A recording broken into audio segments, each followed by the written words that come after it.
lấy môi na căn tana chính mít tùy phở chung in mình thi rê ba inah hmamg ai chu o achan em ni ngui ruai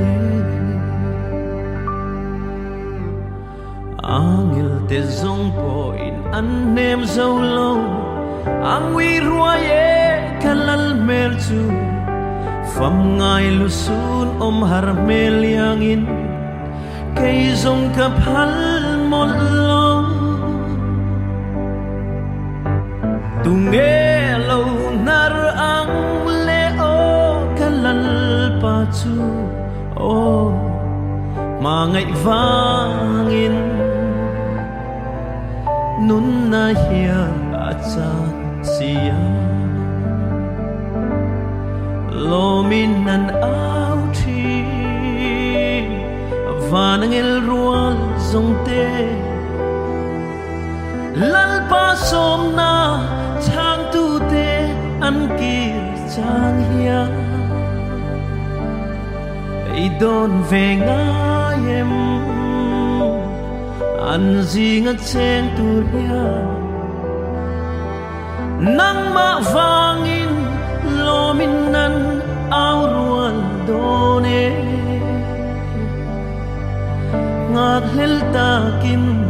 lal imanu elaru nuami thlen untu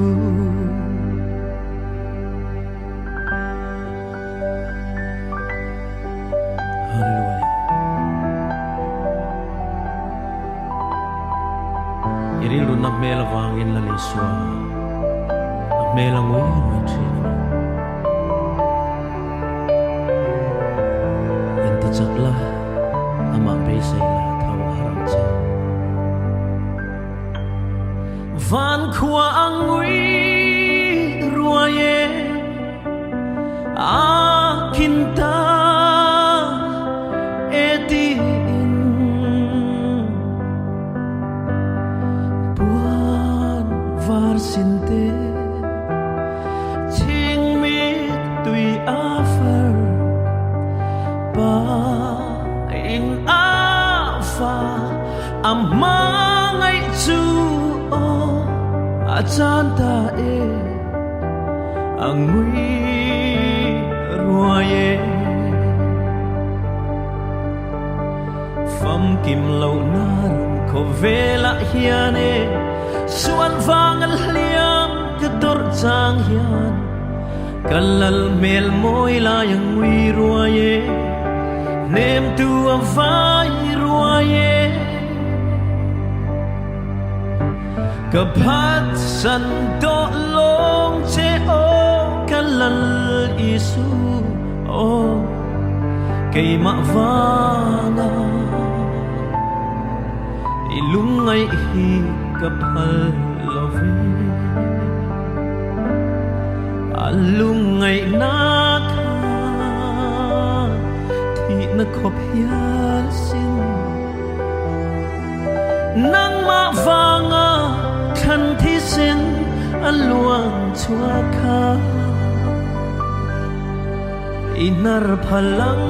mo chan zaire long mo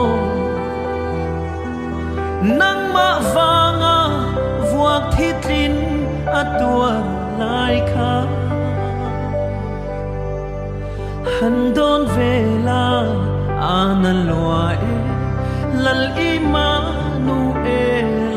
ngaihna leidanin o lo nol ma se ka phat san to lo kalal isu